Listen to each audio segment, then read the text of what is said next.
to you and take you to his house. So ಯೇಸು ಸ್ವಾಮಿ ಇಲ್ಲಿ ಈ ಲೋಕಕ್ಕೆ ಮತ್ತೆ ಬರ್ತಾರೆ. ಬಂದ್ಬಿಟ್ಟು ಯೇಸು ಸ್ವಾಮಿ ಪರಲೋಕದಲ್ಲಿ ಸಿದ್ಧ ಮಾಡಿರುವಂತಹ ಒಂದು ಬಿಡಾರ ಅರಮನೆ ಇದೆಯಲ್ಲ, ಅಲ್ಲಿ ಮತ್ತೆ ಬಂದು ನಮ್ಗೆ ಕರ್ಕೊಂಡು ಹೋಗ್ತಾರೆ. ಎಷ್ಟು ಜನ ನಂಬ್ತೀರಾ ನೀವು? There is a book in the book of John chapter ಯೋಹನ ಬರೆದ ಸುವಾರ್ತೆ 14. ಅಧ್ಯಾಯ. It says, 14ನೇ ಅಧ್ಯಾಯ. let not your heart be troubled. Let not your heart be troubled. ಯೋಹನ ಬರೆದ ಸುವಾರ್ತೆ 14ನೇ ಅಧ್ಯಾಯ 1ನೇ ವಚನ ಓದ್ಕೊಳ್ಳೋಣ. ನಿಮ್ಮ ಹೃದಯವು ಕಳವಳಗೊಳ್ಳದಿರಲಿ. You believe in God, believe also in me. ನೀವು ದೇವರನ್ನು ನಂಬಿರಿ, ನನ್ನನ್ನು ನಂಬಿರಿ. In my father's house are many mansions. ನನ್ನ ತಂದೆಯ ಮನೆಯಲ್ಲಿ ಬಹಳ ಬಿಡಾರಗಳು ಇವೆ.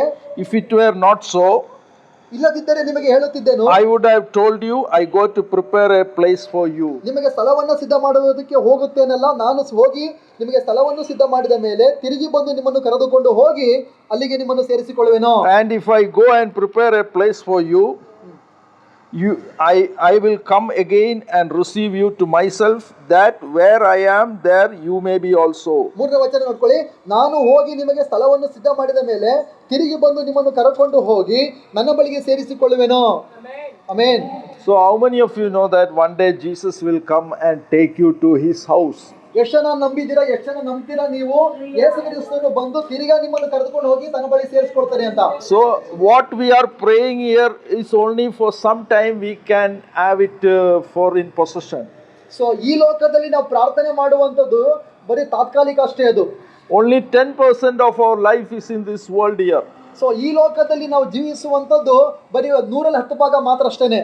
90% of our life is there in eternity. ಆದರೆ 100ಕ್ಕೆ 99 ಭಾಗ 90% ಭಾಗ ನಾವು ಕಳೆಯುವಂಥದ್ದಲ್ಲಿ ಪರಲೋಕದಲ್ಲಿ. So do not be upset or sad when your prayer request has not been answered very easily.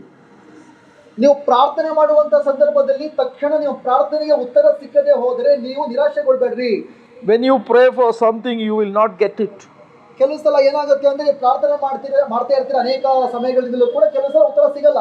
Many years and years maybe you are praying for one subject. ಒಂದೇ ಒಂದು ವಿಷಯಕ್ಕೋಸ್ಕರವಾಗಿ ನೀವು ಅನೇಕ ವರ್ಷಗಳಿಂದ ಕೂಡ ಪ್ರೇಯರ್ ಮಾಡ್ತಾ ಇರ್ತೀರ. ನೀವು You may be praying to have your marriage for many years. ಅನೇಕ ವರ್ಷಗಳಿಂದಲೂ ಕೂಡ ನಿಮಗೋಸ್ಕರವಾಗಿ ನಿಮ್ಮ ಮಕ್ಕಳ ಮದುವೆ ಕಾರ್ಯಕ್ಕೆ ಪ್ರೇಯರ್ ಮಾಡ್ತಾ ಇರ್ತೀರ. You may be praying to have some children for many years. ಅನೇಕ ವರ್ಷಗಳಿಂದಲೂ ಕೂಡ ಮಕ್ಕಳು ಇಲ್ಲದೆ ಇರುವಂತರು ಮಕ್ಕಳಿಗೆ ಪ್ರೇಯರ್ ಮಾಡ್ತಾ ಇರ್ತೀರಾ. Likewise Abraham was praying for children for many years. ಅಬ್ರಹಾಮನು ಕೂಡ ಮಕ್ಕಳಿರಲಿಲ್ಲ, ಅವನಿಗೆ 90 ವರ್ಷಗಳಾದ ನಂತರ ಮಕ್ಕಳಾಗಿತ್ತು. ಅಲ್ಲಿ ತನಕನೂ ಕೂಡ ಅನೇಕ ವರ್ಷಗಳಿಂದ ಪ್ರೇಯರ್ ಮಾಡ್ತಿದ್ದ ಅವನು. Why God did not give Abraham or to us everything that we pray instantly? ಯಾಕೆ ದೇವರು ಅಬ್ರಹಾಮನು ಅಷ್ಟು ವರ್ಷಗಳಿಂದ ಕೂಡ ಪ್ರೇಯರ್ ಮಾಡ್ತಿರೋ ಕೂಡ ತಕ್ಷಣ ಮಕ್ಕಳು ಕೊಡ್ಲಿಲ್ಲ ಅಂದ್ರೆ, because we have another prayer request. ಯಾಕೆಂದ್ರೆ ಅಬ್ರಹಾಮನ್ ಇನ್ನೊಂದು ಪ್ರಾರ್ಥನಾ ಮನವಿ ಇತ್ತು that people does not know. ಅದು ಜನಗಳಿಗೆ ಗೊತ್ತಿರಲಿಲ್ಲ. ಅದು It is our name is written in the book of heaven. ಯಾಕೆಂದ್ರೆ ಪರಲೋಕದಲ್ಲಿ ನಮ್ಮ ಹೆಸರುಗಳು ಜೀವಬಾಧ್ಯೆ ಪುಸ್ತಕದಲ್ಲಿ ಬರೆಯಲ್ಪಟ್ಟಿದೆ. We have been created even before the foundation of the world. ನಾವು ಈ ಲೋಕವನ್ನು ಸೃಷ್ಟಿ ಮಾಡೋಕ್ಕಿಂತ ಮುಂಚಿತವಾಗಿ, ಅಂದ್ರೆ ಜಗತ್ತನ್ನ ಸೃಷ್ಟಿ ಮಾಡೋಕ್ಕಿಂತ ಮುಂಚಿತವಾಗಿ ಕ್ರಿಸ್ತನಲ್ಲಿ ನಾವು ಸೃಷ್ಟಿಸಲ್ಪಟ್ಟಿದ್ದೀವಿ. According to Ephesians 4:1 we are created even before the foundation of the world. ದೇವರ ವಾಕ್ಯದಲ್ಲಿ ಎಫೆಸ ಪತ್ರಿಕೆ ನಾವು 4:3ನೇ ವಾಕ್ಯದಲ್ಲಿ ನೋಡ್ತೀವಿ, ನಾವು ಈ ಲೋಕವನ್ನ ಸೃಷ್ಟಿ ಮಾಡೋಕ್ಕಿಂತ ಮುಂಚಿತವಾಗಿ ನಾವು ಕ್ರಿಸ್ತನಲ್ಲಿ ಸೃಷ್ಟಿಸಲ್ಪಟ್ಟೆವು. You were created before the sun. ನೀವು ಈ ಲೋಕವನ್ನು ಸೃಷ್ಟಿ ಮಾಡೋಕ್ಕಿಂತ ಮುಂಚಿತವಾಗಿ ನಾವು ಅಥವಾ ಈ ಸೂರ್ಯನ ಸೃಷ್ಟಿ ಮಾಡೋಕ್ಕಿಂತ ಮುಂಚಿತವಾಗಿ you were created before the moon and earth. ಸೂರ್ಯ ಮತ್ತು ಚಂದ್ರ ನಕ್ಷತ್ರಗಳು ಸೃಷ್ಟಿಯಾಗಿದ್ದ ಮುಂಚಿತವಾಗಿ ಈ ಲೋಕದಲ್ಲಿ ಸೃಷ್ಟಿಸಲ್ಪಟ್ಟಿದ್ದೀವಿ. So the sun's heat cannot scorch you. ಯಾಕೆಂದ್ರೆ ಈ ಲೋಕದಲ್ಲಿ ಇರುವಂತಹ ಸೂರ್ಯನ ಬೆಳಕು, ಸೂರ್ಯನ ಶಾಖ ನಿಮ್ಮ ಮೇಲೆ ಬಿದ್ದಂತ ಸಂದರ್ಭದಲ್ಲಿ ನಿಮ್ಗೆ ಯಾವುದೇ ರೀತಿ ಹಾನಿಯನ್ನು ಅದರಿಂದ ಆಗಲ್ಲ. The moon's light cannot cause you any disease. ದೇವರ ವಾಕ್ಯದಲ್ಲಿ ನೋಡ್ತೀವಿ, ಸೂರ್ಯನ ಬೆಳಕಾಗಲಿ ಚಂದ್ರನ ಬೆಳಕಾಗಲಿ ನಿಮ್ಮ ಮೇಲೆ ಬಿದ್ದಂತ ಸಂದರ್ಭದಲ್ಲಿ ಯಾವುದೇ ರೀತಿ ಸಮಸ್ಯೆ ನಿಮ್ಗೆ ಆಗಲ್ಲ. ನಿಮಗೆ according to Ephesians chapter 1:4 you are here in this world even before everything was created. ದೇವರ ವಾಕ್ಯದಲ್ಲಿ ಎಫೆಸ ಪತ್ರಿಕೆ 1:3ನೇ ವಾಕ್ಯದಲ್ಲಿ ನೋಡ್ತೀವಿ, ಈ ಪ್ರಪಂಚವನ್ನ ಸೃಷ್ಟಿ ಮಾಡೋಕ್ಕಿಂತ ಮುಂಚಿತವಾಗಿ ಈ ಲೋಕದಲ್ಲಿ ದೇವರು ನಿಮ್ಮನ್ನು ಸೃಷ್ಟಿ ಮಾಡಿದ್ದಾರೆ. Maybe you have an Aadhaar card or you may be having a ration card. ನಿಮ್ಮ ಹತ್ರ ಆಧಾರ್ ಕಾರ್ಡ್ ಇರಬಹುದು ಅಥವಾ ರೇಷನ್ ಕಾರ್ಡ್ ಇರಬಹುದು. Or maybe you are having a bank passbook or a passport. ನಿಮ್ಮ ಹತ್ರ ಪಾಸ್ಪೋರ್ಟ್ ಇರಬಹುದು ಅಥವಾ ಬ್ಯಾಂಕ್ ಪಾಸ್ಬುಕ್ ಇರಬಹುದು. But these are only to use only in this world. So ಈ ಲೋಕದಲ್ಲಿ ಇರುವ ತನಕ ಮಾತ್ರ ಯೂಸ್ ಆಗೋದಷ್ಟೇ ಅದು. But how many of you know that your name is written in the book of heaven? ಎಷ್ಟು ಜನಗಳಿಗೆ ಗೊತ್ತು ಅದು ನಿಮ್ಮ ಹೆಸರುಗಳು ಪರಲೋಕದ ಜೀವಬಂಧಿರ ಪಟ್ಟಿಯಲ್ಲಿ ಬರೆದೈತಿ ಅಂತ. Paul in his apostles and Peter also in his apostles are saying, you examine always whether your name is still there. So ಪೌಲನು ಮತ್ತೆ ಪೇತ್ರನು ಕೂಡ ಸ್ಪಷ್ಟವಾಗಿ ತನ್ನ ಪತ್ರಿಕೆಯಲ್ಲಿ ವಾಕ್ಯದಲ್ಲಿ ಹೇಳ್ತಿದ್ದಾರೆ, ನಿಮ್ಮ ಹೆಸರುಗಳು ಪರಲೋಕದಲ್ಲಿ ಜೀವಬಂಧಿರ ಪಟ್ಟಿಯಲ್ಲಿ ಬರೆದಿದೆಯೋ ಇಲ್ವೋ ಅಂತ ಪರೀಕ್ಷೆ ಮಾಡ್ಕೊಡ್ರಿ ಅಂತ ಹೇಳ್ತಾರೆ. So many people are praying for many prayer requests. ಅನೇಕ ಜನಗಳು ಅನೇಕ ಪ್ರಾರ್ಥನಾ ಮನೆಗಳಿಗೆ ಪ್ರಾರ್ಥನೆ ಮಾಡ್ತಿದ್ದಾರೆ. They want to have their prayer requests answered. ಅವರ ಉದ್ದೇಶ ಏನಪ್ಪಾ ಅಂದ್ರೆ ನಾನು ಮಾಡುವಂತ ಪ್ರಾರ್ಥನೆಗೆ ಉತ್ತರ ಸಿಗಬೇಕು ಅನ್ನೋ ಆಸೆ ಎಲ್ಲರಿಗೂ ಇದೆ. If their prayers are not answered, they will be desperate. ಅವ್ರು ಏನ್ ಮಾಡ್ತಾರೆ ಅಂದ್ರೆ ಕೆಲವರಿಗೆ ಅನೇಕ ವರ್ಷಗಳು ಪ್ರೇಯರ್ ಮಾಡ್ತಾ ಇರ್ತಾರೆ, ಉತ್ತರ ಸಿಗ್ತಿಲ್ಲ ಅಂದ್ರೆ ಬೇಗ ದೇವರ ಮೇಲೆ ಅವರು ಬೇಸರಗೊಂಡ್ಬಿಡ್ತಾರೆ. But why God is not answering the prayers instantly? ಯಾಕೆ ಕೆಲವೊಂದ್ಸಲ ನಾವು ಮಾಡುವಂತ ಪ್ರೇಯರ್ಗೆ ಉತ್ತರ ಸಿಗೋದಿಲ್ಲ ಗೊತ್ತಾ ನಿಮಗೆ? Why God did not give Abraham Isaac suddenly? ತಕ್ಷಣ ದೇವರು ಅಬ್ರಹಾಮನಿಗೆ ಯಾಕೆ ಪ್ರೇಯರ್ ಮಾಡಿದ ನಂತರ ಮಕ್ಕಳು ಕೊಟ್ಟಿಲ್ಲ ಗೊತ್ತಾ ನಿಮಗೆ? Abraham got Isaac only in his 100th year. ಅಬ್ರಹಾಮನು ಇಸಾಕನೆಂಬ ತನ್ನ ಮಗನನ್ನ ಪಡೆದಿದ್ದು ಯಾವಾಗ ಅಂದ್ರೆ ಅಬ್ರಹಾಮನಿಗೆ 100 ವರ್ಷಗಳು ವಯಸ್ಸಾದ ನಂತರ. So long years he have been praying for a son. ಅವನು ತನ್ನ ಒಬ್ಬನೇ ಮಗನಿಗೋಸ್ಕರವಾಗಿ ಅಬ್ರಹಾಮನು ಅನೇಕ ವರ್ಷಗಳಿಂದ ಪ್ರೇಯರ್ ಮಾಡ್ತಾ ಇದ್ದ. Likewise you have been praying for a house for many years. ಅದೇ ರೀತಿಯಾಗಿ ನೀವು ನಿಮ್ಮ ಒಂದು ಸ್ವಂತ ಮನೆಗೋಸ್ಕರವಾಗಿ ಅನೇಕ ವರ್ಷಗಳು ಪ್ರೇಯರ್ ಮಾಡ್ತಾ ಇದ್ದೀರಾ. You have been praying for children for many years. ಮಕ್ಕಳಿಲ್ಲದೆ ಇರುವಂತವರು ಮಕ್ಕಳಿಗೋಸ್ಕರವಾಗಿ ಅನೇಕ ವರ್ಷಗಳ ಪ್ರೇಯರ್ ಮಾಡ್ತಿದ್ದೀರಾ. You have been praying for a good car or bike for many years. ನೀವು ಒಂದು ಕಾರ್ಗೋಸ್ಕರವಾಗಿ ಒಂದು ಬೈಕ್ಗೋಸ್ಕರವಾಗಿ ಅನೇಕ ವರ್ಷಗಳಿಂದ ಪ್ರೇಯರ್ ಮಾಡ್ತಿದ್ದೀರಾ. You have been praying for more believers to come for many years.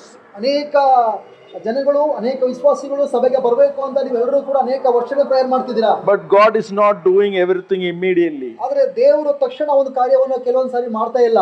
Because that is not our main prayer request.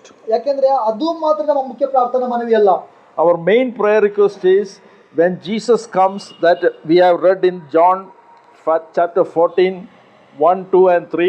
So ದೇವ್ರ ವಾಕ್ಯದಲ್ಲಿ ನೋಡ್ತೀವಲ್ಲಿ ಅದು ನಮ್ಮ ಮುಖ್ಯ ಪ್ರಾರ್ಥನಾ ಮನವಿ ಅಲ್ಲ. ಯೋಹಾನ ಬರೆದ ಸುವಾರ್ತೆ 14, 1 ಮತ್ತು 2ನೇ ವಾಕ್ಯದಲ್ಲಿ ನೋಡ್ತೀವಿ, we should be eligible to go to heaven with Jesus. ಅಂದ್ರೆ ಯೇಸು ಕ್ರಿಸ್ತನು 2ನೇ ಸಲ ಬಂದಾಗ ಯೇಸು ಕ್ರಿಸ್ತನ ಸಂಗಡ ನಾವು ಪರಲೋಕ ರಾಜ್ಯಕ್ಕೆ ಹೋಗಲಿಕ್ಕೆ ನಾವು ಅರ್ಹರಾಗಿರ್ಬೇಕು. When you woke up in the morning, how many of you thought that will I be qualified to go to heaven? ಮುಂಜಾನೆ ಸಮಯ ಪ್ರಾರ್ಥನೆ ಮಾಡುವಂತ ಸಂದರ್ಭದಲ್ಲಿ ಎಷ್ಟು ಜನ ನೆನೆಸಿದಿರೋ ನೀವು? ಒಂದ್ ವೇಳೆ ಯೇಸು ಸ್ವಾಮಿ ಈ ಕ್ಷಣದಲ್ಲೇ ಈ ಲೋಕಕ್ಕೆ ಬಂದರೂ ಕೂಡ ನಾನು ಪರಲೋಕ ರಾಜ್ಯಕ್ಕೆ ಹೋಗ್ಲಿಕ್ಕೆ ನಾನು ಅರ್ಹನಾಗಿದ್ದೀನಿ ಎಷ್ಟು ನೆನೆಸಿದಿರ ನೀವು? Have you a burden about your holiness?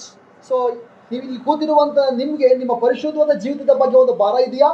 Have you any burden about the souls of the kingdom? ಕಳೆದು ಹೋಗುತ್ತಿರುವಂತ ನಾಶವಾಗ್ತಿರುವಂತ ವಿಶ್ವಾಸಿಗಳಿಗೋಸ್ಕರವಾಗಿ ಆತ್ಮಗಳಿಗೋಸ್ಕರವಾಗಿ ಒಂದು ಭಾರ ಇದೆಯಾ ನಿಮಗೆ? Or are you still praying for only the earthly blessings?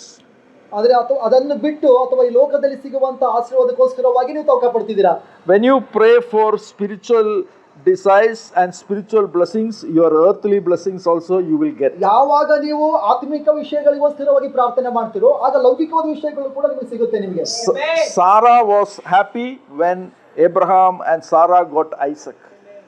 100 ವರ್ಷಗಳಾದ ನಂತರ ಮಗನನ್ನ ಪಡೆದಂತ ಸಾರಳಿಗೆ ಆ ಇಸಾಕನೆಂಬ ಮಗನನ್ನ ಪಡೆದ ನಂತರ ಬಹಳ ಸಂತೋಷ ಆಯಿತು. But Abraham was not much happy because he was called to become the father of many nations. ಅಬ್ರಹಾಮನ ಸಂತೋಷ ಆಗಲಿಲ್ಲ. ಯಾಕೆಂದ್ರೆ ಅಬ್ರಹಾಮನ ಕರೆಯುವಿಕೆ ಏನಪ್ಪ ಅಂದ್ರೆ ಅವನು ಪ್ರಪಂಚದಲ್ಲಿರುವಂತ ಎಲ್ಲಾ ದೇಶಗಳಿಗೆ ತಂದೆ ಆಗಬೇಕಾಗಿತ್ತು ಅವನು. Likewise, Jesus sent the 70 disciples. ಅದಕ್ಕೋಸ್ಕರವಾಗಿ ಯೇಸು ಸ್ವಾಮಿ 70 ಜನ ಶಿಷ್ಯರನ್ನ ಕಳಿಸಿದ್ರು ಸುವಾರ್ತೆ ಸಾರಲಿಕ್ಕೆ. And these 70 disciples came happily after casting out demons and doing miracles. ಯೇಸು ಸ್ವಾಮಿಯಿಂದ ಕಳಿಸಲ್ಪಟ್ಟಂತ 70 ಜನ ಶಿಷ್ಯರು ಸುವಾರ್ತೆಯನ್ನು ಸಾರಲಿಕ್ಕೆ ಹೋದಂತ ಸಂದರ್ಭದಲ್ಲಿ ಅಲ್ಲಿ ಸುವಾರ್ತೆಯನ್ನು ಸಾರಿ ದೆವ್ವಗಳನ್ನ ಬಿಡಿಸಿ ಯೇಸು ಕ್ರಿಸ್ತನ ಬಳಿಗೆ ಬಂದಾಗ ಯೇಸು ಸ್ವಾಮಿ ಹೇಳ್ತಾರೆ, and what Jesus said, you do not be happy because you have done these miracles. ಅವ್ರು ಯೇಸು ಸ್ವಾಮಿ ಹೇಳ್ತಾರೆ, ಸ್ವಾಮಿ ನಿನ್ನ ಹೆಸರನ್ನ ಹೇಳಿ ದೆವ್ವಗಳನ್ನ ಬಿಡಿಸ್ತು ಅಂತ ಹೇಳಿದಾಗ ಯೇಸು ಸ್ವಾಮಿ ಅವ್ರಿಗೆ ಹೇಳ್ತಾರೆ, 70 ಜನ ಕೇಳ್ತಾರೆ, ಅದಕ್ಕಾಗಿ ಸಂತೋಷ ಪಡಬೇಡ್ರಿ ನೀನು ದೆವ್ವಗಳನ್ನ ಬಿಡಿಸ್ತೆ ಅಂತ. But be happy because your names are written in the book of heaven. ಆದ್ರೆ ನೀವು ಸಂತೋಷ ಪಡಬೇಕಾಗಿರೋಂಥದ್ದು ನಿಮ್ಮ ಹೆಸರುಗಳು ಪರಲೋಕದಲ್ಲಿ ಜೀವಬಾಧ್ಯ ಪುಸ್ತಕ ಬರೆಯಲ್ಪಟ್ಟೈತಲ್ಲ ಅದಕ್ಕೆ ಸಂತೋಷ ಪಡಿ ಅಂತ ಹೇಳ್ತಾರೆ. So Paul is saying in the book of Philippians chapter 4, 6, 7, he is saying you rejoice always. ಪೌಲನು ಫಿಲಿಪಿಯರಿಗೆ ಬರೆದ ಪತ್ರಿಕೆ 4ನೇ ಅಧ್ಯಾಯ 4ನೇ ವಚನ 6 ಮತ್ತು 8ನೇ ವಾಕ್ಯದಲ್ಲಿ ಹೇಳ್ತಾನೆ, ನೀವು ಯಾವಾಗಲೂ ಕೂಡ ಕರ್ತನಲ್ಲಿ ಸಂತೋಷ ಪಡ್ರಿ ಎಂಬುದಾಗಿ. Somebody is saying, how can I rejoice? I have pain in the body. ನೀವು